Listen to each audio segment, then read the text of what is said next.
ನಮ್ಮಿಂದ ನೇರ ಪ್ರಶ್ನೆಗಳು, ನಾಯಕರ ನೇರ ಉತ್ತರ. ಇದೇ ಫೇಸ್ ಟು ಫೇಸ್.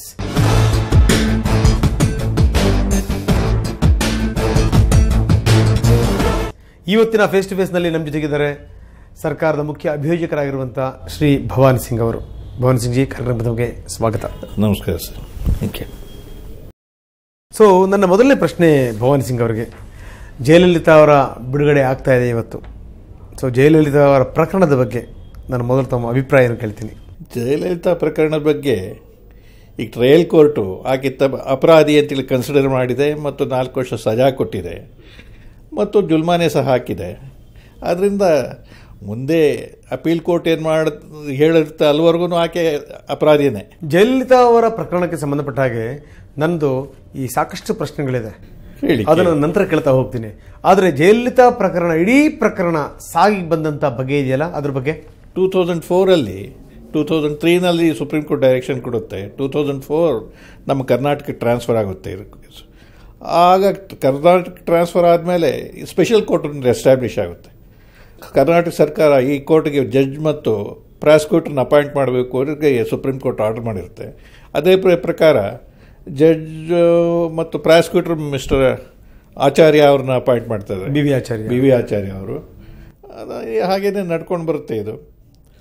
ಅಲ್ಲಿ ಸುಪ್ರೀಂ ಕೋರ್ಟಲ್ಲಿ ಏನಾಗುತ್ತೆ, ಈ ಪ್ರಕರಣ ಎಲ್ಲ ತಮಿಳುನಾಡಲ್ಲಿ ಮುಗಿದೋಗಿರುತ್ತೆ. ಆ್ಯಕ್ಚುಲ್ ಆಗಿ ಸುಪ್ರೀಂ ಕೋರ್ಟ್ ಒಂದು ಡೈರೆಕ್ಷನ್ ಕೊಡುತ್ತೆ.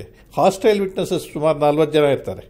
ಅದರಲ್ಲಿ ಆಚಾರ್ಯ ಅವ್ರಿಗೆ ಹೇಳ್ತಾರೆ, ನಿಮ್ಗೆ ಬೇಕಾಗಿರೋ ಹಾಸ್ಟೈಲ್ ವಿಟ್ನೆಸ್ಗಳು ಎಷ್ಟು ಜನ ಬೇಕು ಅವ್ರನ್ನ ರೀಕಾಲ್ ಮಾಡಿ ಮತ್ತೆ ವಿಚಾರಣೆ ಮಾಡಿ ಅಂತ ಮಾಡಿ. ಇಲ್ಲಿ ಬಂದ ನಂತರ ಆಚಾರ್ಯ ಅವರು ಒಂದು 20-24 ಜನ ಹಾಸ್ಟೈಲ್ ವಿಟ್ನೆಸ್ ರೀಕಾಲ್ ಮಾಡ್ತಾರೆ ಮತ್ತು ಅವ್ರು ವಿಚಾರಣೆ ಮಾಡ್ತಾರೆ. ಮತ್ತೆ ಮಾಡಿಬಿಟ್ಟು ಇದು 330 ಸ್ಟೇಟ್ಮೆಂಟ್ಗೆ ಹೋಗುತ್ತೆ. ಮುಗಿದ ಮೇಲೆ 330 ಸ್ಟೇಟ್ಮೆಂಟ್ ಆದಮೇಲೆ ಆರ್ಗ್ಯುಮೆಂಟ್ ಅಂತೇಳಿ ಸ್ಟೇಜ್ನಲ್ಲಿ ಆಚಾರ್ಯ ಅವರು ಈ ಪೋಸ್ಟ್ಗೆ ರಿಸೈನ್ ಮಾಡ್ತಾರೆ. ಇಷ್ಟೆಲ್ಲ ಮಾಡೋದು 2004ರಿಂದ 2012ವರೆಗೂ ಆಚಾರ್ಯ ಅವರೇ ಇರ್ತಾರೆ.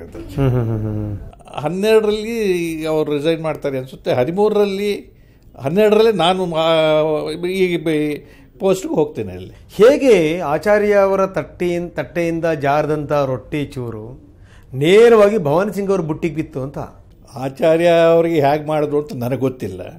ಬಟ್ ನಾನು ಹೇಗೆ ಆದೆ ಅಂತ ಈಗ ನಾನು ಹೇಳಬಲ್ಲೆ. ನಾನಿಲ್ಲಿ ಈ ಪೋಸ್ಟ್ ಈಗ PP ಕೆಲಸ ಒಪ್ಕೊಳ್ಳೋದಕ್ಕೆ ಮೊದಲು ಹೈಕೋರ್ಟ್ನಲ್ಲಿ ನಾನು ಸುಮಾರು 14 ವರ್ಷ PP ಆಗಿದ್ದೆ, ವಿಥೌಟ್ ಎನಿ ಬ್ರೇಕ್.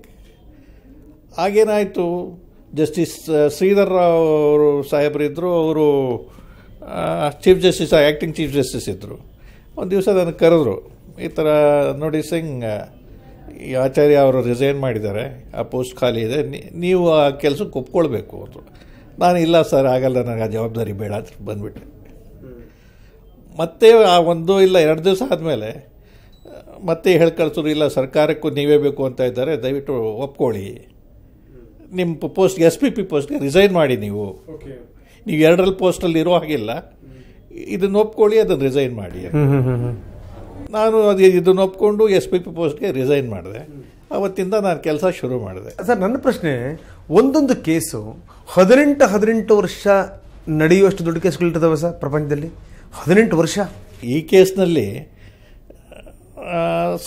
ಸಾಕ್ಷಿಗಳು ಬರಲಿಲ್ಲ, ಬೇರೆ ತಮಿಳಿನಲ್ಲಿದ್ದು ಟ್ರಾನ್ಸ್ಲೇಷನ್ ಆಗಬೇಕಾಗಿದ್ದು, ಆ ಕಾರಣಗಳಿಂದ ತುಂಬ 4-5 ವರ್ಷ ಹೋಗಿದೆ ಈ ಕೇಸಲ್ಲಿ. ಸರ್ ನಾನು ಕೇಳ್ತಿರುವಂಥದ್ದು, ಕಾನೂನಿನ ವಿಚಾರದಲ್ಲಿ ನಾನು ವಿದ್ಯಾರ್ಥಿ, ನಾನು ಅದನ್ನು ಮೊದಲು ಒಪ್ಕೊಂಡ್ಬಿಡ್ತೀನಿ. ನನಗೆ ಕಾನೂನಿನ ಸಂಗತಿಗಳು ಬಹಳಷ್ಟು ಗೊತ್ತಿಲ್ಲ, ಅದನ್ನು ಫಸ್ಟ್ ಒಪ್ಕೊಂಡೆ. ನಾನು ಬಹಳ ವಿನಮ್ರವಾಗಿ ನಿಮಗೆ ಪ್ರಶ್ನೆಗಳನ್ನು ಕೇಳ್ತಾ ಇದ್ದೀನಿ. ಹರ್ಷದ್ ಮೆಹ್ತಾ ಪ್ರಕರಣ ಆಗಿರ್ಬೋದು, ಬೋಫೋರ್ಸ್ ಪ್ರಕರಣ ಆಗಿರ್ಬೋದು, 2G ಆಗಿರ್ಬೋದು, 3G ಆಗಿರ್ಬೋದು, ಕಾಮನ್ವೆಲ್ತ್ ಪ್ರಕರಣ ಆಗಿರ್ಬೋದು, ಇದೆಲ್ಲದಕ್ಕಿಂತ ದೊಡ್ಡ ಪ್ರಕರಣ ಸರ್ ಇದು. Translation is a big matter ಅಂತ ತಾವು ಹೇಳೋದಾದರೆ, it is a big issue ಅಂತ ಹೇಳೋದಾದರೆ, ಅದೆಲ್ಲದಕ್ಕಿಂತ ದೊಡ್ಡದಾ? ಇಡೀ ದೇಶದ ನ್ಯಾಯಾಂಗ ವ್ಯವಸ್ಥೆ ಕಂಡಿರುವಂಥ ಅತ್ಯಂತ ದೊಡ್ಡ ಪ್ರಕರಣ ತಮ್ಮ ಪ್ರಕಾರ? ಆಚಾರ್ಯ ಅವರಿಂದ ಕೇಳಿದ ಪ್ರಕಾರ ಟ್ರಾನ್ಸ್ಲೇಷನ್ ಮತ್ತು ಈ ನಾನಾ ಕಾರಣದಿಂದ ಹೈಕೋರ್ಟ್ ಸುಪ್ರೀಂ ಕೋರ್ಟ್ಗೆ ಹೋಗಿದ್ದೆ. ಯಾಕಂದರೆ ಅದು ಆಚಾರ್ಯ ಅವರು ರಿಗಾರ್ಡಿಂಗ್ ಡಿಲೇ 2003ರಿಂದ 2012ವರೆಗೆ ಏನಾಗಿದೆ, ಆಗ ಆಚಾರ್ಯ ಅವರು ಇದ್ದರು. ಅವ್ರು ಹೇಳೋ ಪ್ರಕಾರ ಇದೇ ಕಾರಣ ಅಂತ ಹೇಳಿದರು. ನಾನು ಕೇಳುವಂಥದ್ದು, ಈ ಡಿಲೇ ಆಯ್ತಲ್ಲ, regards goes to whom? B V Acharya R Bhavani Singh. Delay ಬಗ್ಗೆ ಭವಾನಿ ಸಿಂಗ್ ಪಿಕ್ಚರೇ ಬರೋದಿಲ್ಲ, ಅದರಲ್ಲಿ ಬಿ ವಿ ಆಚಾರ್ಯ ಅವ್ರದ್ದೇ ಹಾಗಾದ್ರೆ ನಾನಾ ಕಾರಣ ಇರ್ಬೋದು, ಇಲ್ಲ ಅದು ಬೇರೆ ಕಾರಣಗಳಿಂದ ಇರ್ಬೋದು. ನಾನು ಆಚಾರ್ಯ ಅವ್ರಿಗೂ ಇದೆ ಅಂತೇಳಿ ನಾನು ಹೇಳೋಕೆ. ಓಕೆ ತಾವು ಹೇಳೋ ಪ್ರಕಾರ ಇರುವಂತ ಸಾಕ್ಷಿಗಳಲ್ಲಿ ಸುಮಾರು 23-24 ಜನರನ್ನ ಮತ್ತೆ ಸಾಕ್ಷಿಗಳನ್ನ ಮತ್ತೆ ಮರುಪರಿಶೀಲಿಸಿದ್ರು, ಮತ್ತೆ ಪ್ರತಿ ಸಾಕ್ಷಿಗಳನ್ನ ಅವರು ಅದನ್ನ ಹೇಳಿಕೆಗಳನ್ನು ದಾಖಲಿಸಿಕೊಂಡ್ರು. ಇಲ್ಲ, ಹೇಳಿಕೆಗಳನ್ನು ದಾಖಲಿಸ್ಕೊಳ್ಳಿಲ್ಲ. ಮೊದಲಾಗಿದ್ದ ಕೋರ್ಟ್ನಲ್ಲಿ ಹೇಳಿದ್ದ ಹೇಳಿಕೆಗಳ ಪ್ರಕಾರ ಆಚಾರ್ಯ ಸಾಹೇಬರು ಏನ್ ಮಾಡಿದ್ರು, ನೀವು ಮೊದಲು ಹೇಳಿರೋದು ಸರಿನಾ, ಮೊದಲನೇ ಸ್ಟೇಟ್ಮೆಂಟ್, ಎರಡನೇ ಸ್ಟೇಟ್ಮೆಂಟ್ ಸರಿನಾ ಅಂತ ಕೇಳಿ, ಇಲ್ಲ ಯಾರು ಸರಿ ಇದೆ ಅಂತ ಹೇಳಿದ್ರು, ಅಷ್ಟಕ್ಕೆ ಮುಗೀತು. ಭವಾನಿ ಸಿಂಗ್ ಅವ್ರು ಬಂದ್ಮೇಲೆ 8 ಜನ ಕರೆಸ್ಕೊಂಡ್ರು, ಎಷ್ಟು ಸಾಕ್ಷಿಗಳನ್ನು ಕೇಳಿದ್ರು. ಮತ್ತೆ ನಾನು ಆಚಾರ್ಯ ಅವರು ಆರ್ಗ್ಯುಮೆಂಟ್ ಸ್ಟೇಜ್ನಲ್ಲಿ ನಿಲ್ಲಿಸಿದ್ರು. ಆಗ ಸುಪ್ರೀಂ ಕೋರ್ಟ್ ಹೋಯ್ತು, ಮತ್ತೆ ನಾನೇ ಮಾಡಬೇಕು ಅಂತೇಳಿ ಆಯಿತು, ಆರ್ಗ್ಯುಮೆಂಟ್ ಕಂಟಿನ್ಯೂ ಮಾಡಿದೆ. ಬಟ್ ಬಾಲಕೃಷ್ಣ ಅವ್ರು ನಾನು ಈ ಕೆಲಸದಲ್ಲಿ ಇರಲ್ಲ ಅಂತ ಒಪ್ಪಲಿಲ್ಲ. ಅವರು ರಿಟೈರ್ಮೆಂಟ್ ಆಗೋದಕ್ಕಿಂತ ಅವ್ರು ಒಪ್ಪಲಿಲ್ಲ. ಆ ಸ್ಟೇಜ್ನಲ್ಲಿ ಕುನ್ನಾ ಅವ್ರನ್ನ ಹಾಕಿದ್ರು. ಕುನ್ನಾ ಅವ್ರು ಬಂದಾಗ ಆರ್ಗ್ಯುಮೆಂಟ್ ಸ್ಟೇಜ್ನಲ್ಲಿ ಇತ್ತದು. ಅವ್ರು ಬಂದ ಮೇಲೆ ಏನಾಯಿತು, ಒಂದು ಐ.ಎ. ನಾನು ಹಾಕಿದೆ, ಇನ್ನೊಂದು ಐ.ಎ. ಅಪರಾಧಿಗಳು ಹಾಕಿದ್ರು. ಅದನ್ನು ಡಿಸೈಡ್ ಮಾಡೋ ಸುಮಾರು ಒಂದು ತಿಂಗಳು 2 ತಿಂಗಳು ತೊಗೊಂಡ್ರು ಅದನ್ನು. ಅದಾದಮೇಲೆ ಜಡ್ಜ್ಮೆಂಟ್ ಪೋಸ್ಟ್ ಆಯಿತು. ಅದಾದಮೇಲೆ ಏನಾಯಿತು, ಅಪರಾಧಿಗಳು ಜಯಲಲಿತಾ ಅವ್ರ ಪಾರ್ಟಿಯವರು ಅವ್ರ ಸಾಕ್ಷಿಗಳು ವಿಚಾರಣೆ ಮಾಡಬೇಕು ಅಂತೇಳಿ ಅರ್ಜಿ ಹಾಕಿದ್ರು. ಅವರು 99 ಜನ ಸಾಕ್ಷಿನ ವಿಚಾರಣೆ ಮಾಡಿದ್ರು. ಓಕೆ, ನಾನು ಆ 99 ಜನನ ನಾನು ಕ್ರಾಸ್ ಎಕ್ಸಾಮಿನ್ ಮಾಡಿದೆ. ಅದಾದಮೇಲೆ ಮತ್ತೆ ಆರ್ಗ್ಯುಮೆಂಟ್ಗೆ ಹೋಯಿತು. ಆರ್ಗ್ಯುಮೆಂಟ್ ಆದಮೇಲೆ ಮುಂದೆ ಜಡ್ಜ್ಮೆಂಟ್ ಆಯಿತು. ಭವಾನಿ ಸಿಂಗ್ ಅವರು ಈ ಕೇಸನ್ನು ಪರೋಕ್ಷವಾಗಿ, ಸಮಟೈಮ್ಸ್ ಪ್ರತ್ಯಕ್ಷವಾಗಿ ಇದನ್ನು ಡಿಲೇ ಮಾಡಲಿಕ್ಕೆ ಪ್ರಯತ್ನ ಪಟ್ಟರು. To allow a interim application, the court has to give reasons also. ನಂದೇನಾದ್ರು ಯಾವ್ದು ಅರ್ಜಿ ಆಗ್ತಿದೆ, ನ್ಯಾಯಾಲಯ ಒಪ್ಕೊಳ್ತಾ ಇತ್ತು, ಅದ್ರ ಪ್ರಕಾರ ಆರ್ಡರ್ ಮಾಡಿದೆ. ಅದು ಡಿಲೇ ಟ್ಯಾಕ್ಟಿಕ್ಸ್ ಏನೂ ಇರಲಿಲ್ಲ. ಹಾಗಿಲ್ಲ, ಡಿಲೇ ಆಗುತ್ತೆ ಅಂತ ರಿಜೆಕ್ಟ್ ಮಾಡ್ಬೋದಾಯ್ತು ನ್ಯಾಯಾಲಯ. ಯಾಕಿಂತ ಆರೋಪ ಬಂತು ಹಾಗಾದ್ರೆ?